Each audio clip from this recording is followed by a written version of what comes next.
Hey guys, Adam here. Maybe you came from my last scooter repair video where we fixed an electric scooter. In this video, we're going to take a look at a brand new scooter from Varla. Now they are a new company and this is the Eagle One. We're going to take it for a test drive in this video.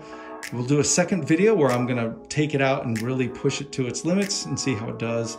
And then the last video, we're going to do a full review and I'll answer your questions. So if you have any questions throughout this video, just type them in the comments and I will address them in the third video. It ships from California for free to any of the lower 48 states. In the box, they give you knee pads, elbow pads, and wrist guards, a tool to help you assemble and adjust things, a charger, and also different grip tapes so you can stylize the deck. I was worried that this would take a while to put together, but setup was really fast. You only need to adjust the controls to suit your grip style. That's about it. This is a $1,600 scooter, and if you've never looked into this category before, that price tag might shock you.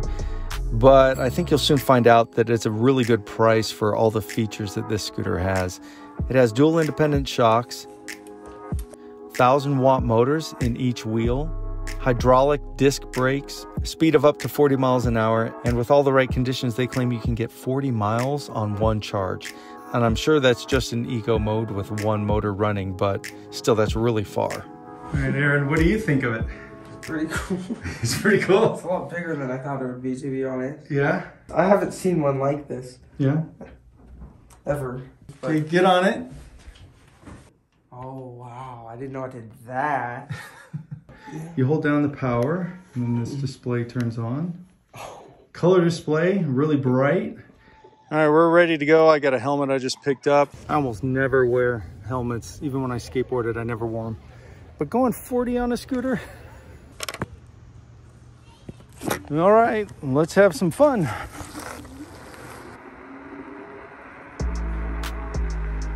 To accelerate, you pull the throttle and you can set one of 3 gears. 3 is pretty fast, so I usually stay in 1 or 2. Also, there's economy and turbo mode, as well as dual or single motor. The torque is great. It has plenty of it. It's perfect in case you're in traffic and you maybe need to move out of the way real quick. In fact, there's so much torque, if you have it on full power and you accelerate quickly from a stop, it almost feels like it's going to pull out from under you. It has more speed than you'll probably ever use. I think 30 miles an hour is my comfort level. And definitely, I don't feel the need to go any faster than that. The scooter has a bell to alert others around you. And at first I kind of laughed at it because it just seems so underwhelming for a scooter like this. But actually using it, it is perfect because it doesn't really bother anybody on the path. They're familiar with the sound. They just think it's maybe a bike passing and you can whiz right by them.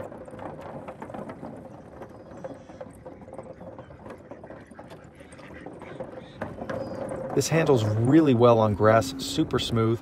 Sometimes there's a large group of people on the path, and because it's an off-road scooter, it's just as easy just to go around them. You can go in the dirt and on the grass.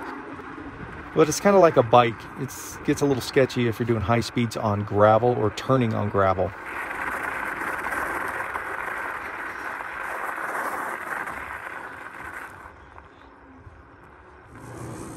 All right, let's see what we got here.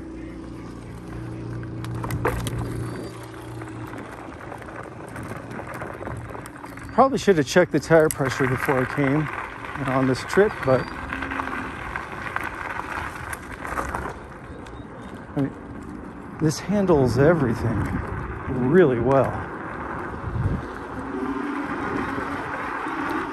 I've read a few reviews and some people find keys annoying on scooters because if somebody really wanted to steal it, all they have to do is pick it up and put it in their car and drive off. For me, I like having the key because it stops my kids from using it when I don't want them to, especially my younger ones.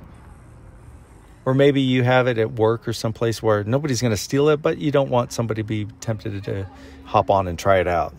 If I'm going to be driving this around town or to a store or something, I'm definitely going to lock it up, just like you would a bike. And you can go very slow on this scooter and still maintain your balance. Because of the shocks, the flared grips, and the wide deck, it makes it for a really comfortable ride. You don't get jarred around. The shocks absorb all that.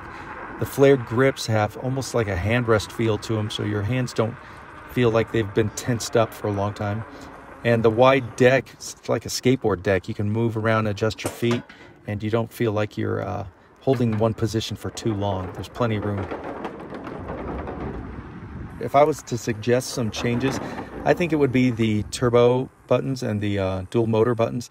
Sometimes I don't know if they're depressed or let up, so I'm not sure what mode I'm in. Because of the crazy amount of power that this thing has and the speeds it can get up to, I wouldn't really recommend it for anyone under the age of 16. I don't consider this a kid's toy at all. This is definitely an adult scooter. Well, it was a lot more fun than I thought it would be. Honestly, way more fun. I didn't know what to expect, but this was really cool. The Eagle One folds up quickly and easily fits in a Corolla. It's great for if you want to make a trip to the mountains or maybe meet up with your friends. It weighs 77 pounds, which is kind of heavy. I find it easy enough to move around when I need to, but I definitely wouldn't want to carry it any more than necessary.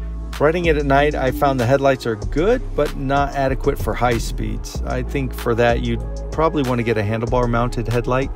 The brake lights are plenty bright and flash when you brake. But because they're so low to the ground, if you're going to be riding this at night, you probably want something reflective on your jacket or helmet. The specs say there's a top speed of an insane 40 miles an hour.